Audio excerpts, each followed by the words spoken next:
On behalf of the American people, including Muslim communities in all 50 states, I want to extend best wishes to Muslims in America and around the world.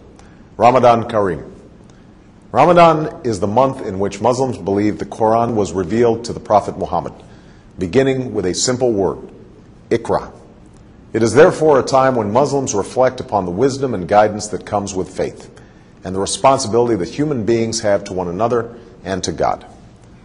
Like many people of different faiths who've seen Ramadan through our communities and families, I know this to be a festive time, a time when families gather and meals are shared.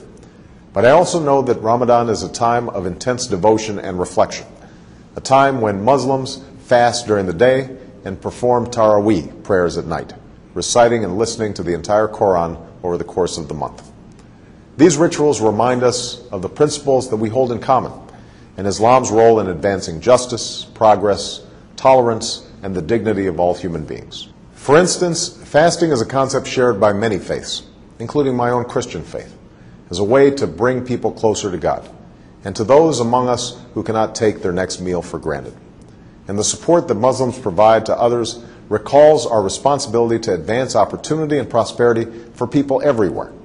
For all of us must remember that the world we want to build and the changes that we want to make must begin in our own hearts and our own communities. This summer, people across America have served in their communities, educating children, caring for the sick, and extending a hand to those who have fallen on hard times. Faith-based organizations, including many Islamic organizations, have been at the forefront in participating in this summer of service.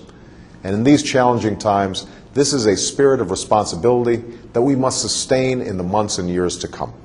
Beyond America's borders, we're also committed to keeping our responsibility to build a world that is more peaceful and secure. That's why we're responsibly ending the war in Iraq. That's why we are isolating violent extremists while empowering the people in places like Afghanistan and Pakistan. And that is why we strongly and actively support a two-state solution that recognizes the rights of Israelis and Palestinians to live in peace and security.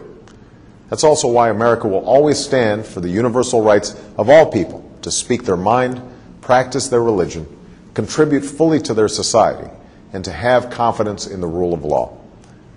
All of these efforts are a part of America's commitment to engage Muslims and Muslim-majority nations on the basis of mutual interest and mutual respect.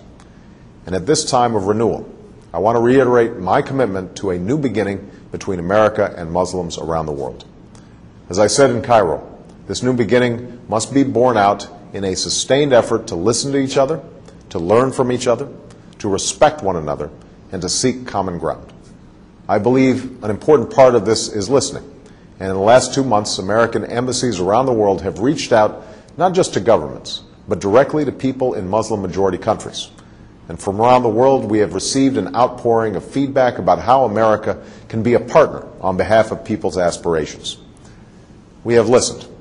And like you, we are focused on pursuing concrete actions that will make a difference over time, both in terms of the political and security issues that I've discussed, and in the areas that you have told us will make the most difference in people's lives. These consultations are helping us implement the partnerships that I called for in Cairo, to expand education exchange programs, to foster entrepreneurship and create jobs, and to increase collaboration on science and technology while supporting literacy and vocational learning. We're also moving forward in partnering with the OIC and the OIC member states to eradicate polio, while working closely with the international community to confront the common health challenges like H1N1, which I know is of particular concern to many Muslims preparing for the Hajj. All of these efforts are aimed at advancing our common aspirations, to live in peace and security, to get an education and to work with dignity, to love our families, our communities, and our faith. It will take time and patient effort.